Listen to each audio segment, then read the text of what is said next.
Hello students, आज हम लोग इस टॉपिक में नॉर्मलिटी के बारे में डिस्कस करेंगे। नॉर्मलिटी हम बताए थे कि normality is a chemical unit which define the amount of solute present in solution.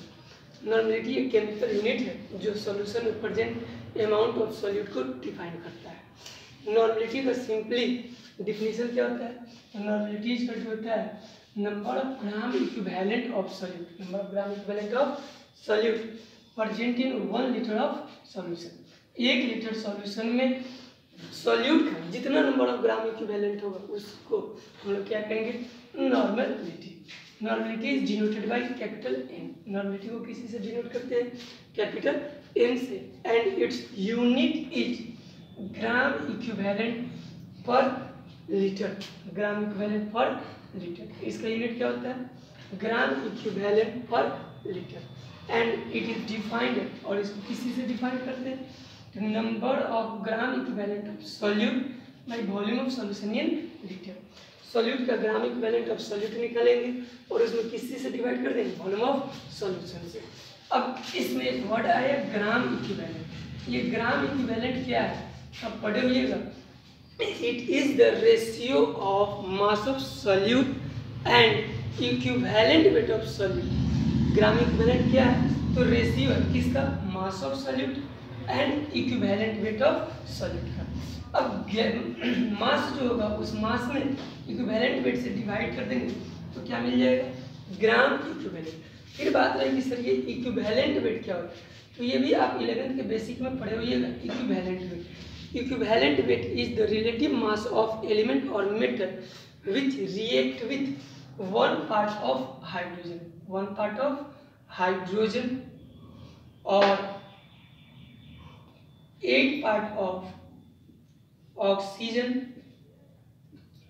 or 35.5 part of chlorine। Equivalent weight क्या है? Equivalent weight is a relative mass of an element or metal which react with 1 part of hydrogen or 8 part of oxygen or 35.5 part of chlorine। equivalent weight एक relative mass है किसी element या metal का जो hydrogen के 1 part से reaction करता है या ऑक्सीजन के 8 पार्ट से रिएक्शन करता है या क्लोरीन के 35.5 पार्ट से रिएक्शन करता है। इक्विवेलेंट वेट का कोई यूनिट नहीं होता है। ये क्या होता है? Unit less. इक्विवेलेंट वेट का कोई यूनिट नहीं होता है। ये क्या होता है? Unit less. अब इक्विवेलेंट वेट निकालने के लिए हम फॉर्मूला ड्राइव करते हैं एटॉमिक मास और molecular mass by valency. Valency की जगह पे हम लोग n फैक्टर भी लिखते हैं। अगर इक्विवेलेंट वेट किसी भी एलिमेंट या कंपाउंड का निकलना हो तो उसके एटॉमिक मास या मोलिकुलर मास को किसी से डिफाइन कर देते हैं? वैलेंसी से या n फैक्टर से। अब नॉर्मलिटी निकालना हो तो सबसे पहले क्या निकालेंगे? Equivalent weight. इक्विवेलेंट वेट से क्या निकालेंगे? Gram equivalent weight. और जब ग्राम इक्विवेलेंट वेट निकल जाएगा तो उसमें वॉल्यूम ऑफ सॉल्यूशन से डिवाइड कर देंगे तो क्या मिल जाएगा? नॉर्मलिटी। नॉर्मलिटी निकालने का एक सिंपल सा फॉर्मूला और भी डिराइव करते हैं हम लोग। कैसे? तो जैसे how to find normality. Normality का वैल्यू निकालना तो कैसे निकालेंगे? मान लीजिए मास ऑफ सॉल्यूट दिया हुआ है कितना? 1 ग्राम। वॉल्यूम ऑफ सॉल्यूशन दिया हुआ है कितना? 20 मिलीलीटर। और कहेंगे फाइंड आउट नॉर्मलिटी। तो सबसे पहले हम नॉर्मलिटी का फॉर्मूला लिखेंगे। नॉर्मलिटी इक्वल क्या होता है? Number of gram equivalent of solute by volume of solution. किस चीज में? लीटर में। अब ग्राम इक्विवेलेंट निकालेंगे तो ग्राम इक्विवेलेंट इक्वल फॉर्मूला क्या होता है? Given mass by equivalent weight. Given mass कितना दिया हुआ था सॉल्यूट का? 1 ग्राम। और इक्विवेलेंट वेट क्या मान लिए? E। अब number of gram equivalent equal to क्या हो जाएगा? x by E। Volume of solution कितना दिया था? 20 मिलीलीटर। इस मिलीलीटर को किस चीज में कन्वर्ट करेंगे? लीटर में। तो 1 लीटर इक्वल टू कितना होता है? 1000 मिलीलीटर। तो मिलीलीटर को लीटर में कन्वर्ट करने के लिए 1000 से क्या कर देंगे? डिवाइड कर देंगे। तो वॉल्यूम ऑफ सॉल्यूशन मिल गया लीटर में। अब वॉल्यूम ऑफ सॉल्यूशन में मिल गया, नंबर ऑफ ग्राम इक्विवेलेंट में मिल गया। तो अब ग्राम इक्विवेलेंट में वॉल्यूम ऑफ सॉल्यूशन से डिवाइड कर देंगे तो नॉर्मलिटी का ये फॉर्मूला आ जाएगा। तो नॉर्मलिटी इक्वल टू एक छोटा सा फॉर्मूला डिराइव हो गया। क्या? Normality equal to x into 1000 by v into equivalent weight. x क्या है? Mass of solute. v क्या है? Volume of solution. और e क्या है? Equivalent wait.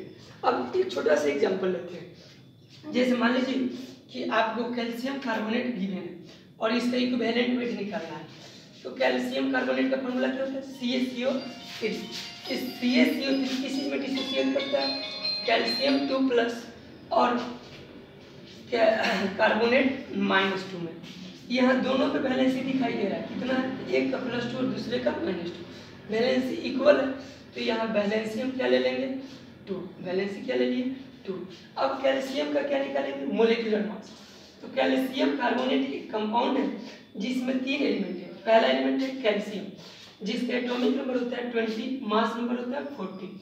दूसरा एलिमेंट है कार्बन, कार्बन का एटॉमिक नंबर होता है 6, मास नंबर होता है 12। और तीसरा एलिमेंट है ऑक्सीजन, ऑक्सीजन का एटॉमिक नंबर होता है 8 और मास नंबर होता है 16। अब कैल्शियम का मास कितना हो गया? 40 इंटू, इसमें नंबर ऑफ एटम्स कुछ नहीं दिया हुआ है, तो नंबर ऑफ एटम्स कितना हो गया? 1। 40 इंटू 1 प्लस कार्बन का कितना? 12 इंटू 1 प्लस ऑक्सीजन का 16 इंटू, यहाँ नंबर दिया हुआ है ऑक्सीजन का, नंबर ऑफ एटम्स कितना है? तो यहाँ 3 से मल्टीप्लाई कर देंगे, इसका मोलिकुलर मास निकल गया कितना? 100। अब मोलिकुलर मास में वैलेंसी से डिवाइड कर देंगे, इक्विवेलेंट वेट इक्वल टू हो जाएगा 100/2, कितना आ जाएगा? 50। अब दिमाग में बात ये आ रही होगी, सर अगर वैलेंसी इक्वल ना हो तो क्या करेंगे? जैसे हम एक छोटा सा एग्जांपल ले लें, सोडियम सल्फेट Na2SO4। तो जानते हैं कि Na2SO4 टूट जाएगा किस चीज में? Na+ और SO4 -2। यहाँ सोडियम के नीचे नंबर ऑफ एटम्स दिखाया हुआ है, कितना? 2। तो यहाँ 2 से मल्टीप्लाई कर दीजिए। अब देखिए 2 इंटू +1 कितना हो जाएगा? +2, और यहाँ कितना है? -2। अब बैलेंस इक्वल है कि नहीं? तो अब यहाँ बैलेंस कितना हो जाएगा? 2। बैलेंस कितना हो जाएगा? 2। ऐसे हम किसी का भी बैलेंसी निकाल लेंगे। बैलेंसी निकालने के बाद मोलिकुलर मास में, और मोलिकुलर मास निकालेंगे तो मोलिकुलर मास में 2 से डिवाइड करके क्या निकालेंगे? Equivalent weight. अब अगले नेक्स्ट टॉपिक में हम लोग पढ़ेंगे relation between normality and molarity. ठीक है।